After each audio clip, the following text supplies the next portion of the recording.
For today's video, itutur ko muna kayo sa Tujinbo, Japan. Isa ito sa mga lugar na napuntahan ko way back 2014. Yes!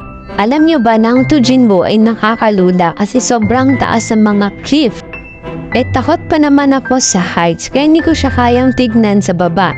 Tapos sobrang lakas ng hangin, baka mamedi pa rin pa ako habang nag-selfie. Okay na yung amo ko yung mag-video, hindi ako. Yes, yung amo namin, ang taga-video at taga-picture namin. Siya ang aming cameraman. Ito kasi yung time na hindi pa namin masyado close yung amo namin. At first time din nila kaming igara dito sa Tujinbo.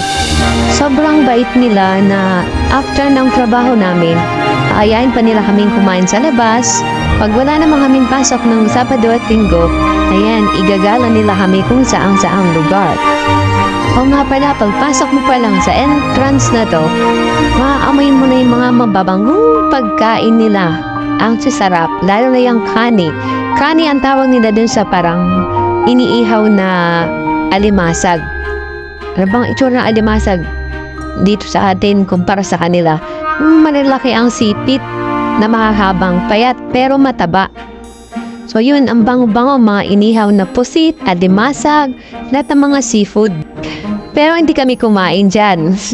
Kasi nga, sobrang mahal nung kani. Nasa 500 yen yata isang peraso. Baka sa akin lang yung kulang pa.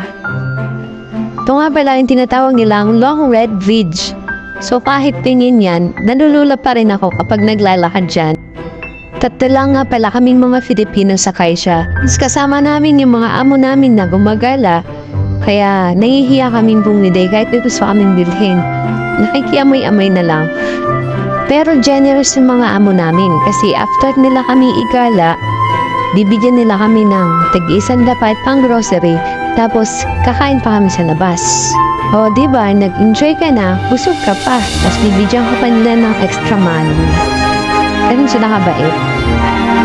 Kaya sa mga gustong mag-Japan, apply po kayo sa Prudential Agency. Yun po yung agency ko kung saan nakalis ako within 2 months of studying. No placement fee, as in zero po, wala po akong binayaran, kundi ang ginastos ko lang is yung mga passport and medical, at saka lahat ng mga requirements mo, yun lang, sarili mong ano lang. Tapos yung pag-aaral mo ng Nihongo, free yun. Ang binabayaran mo doon is yung dorm, tubig, ilaw, at saka yung pagkain nilang binibigay sa'yo 3 times a day. Bibitinin ko muna kayo. See you in my next vlog. Babush!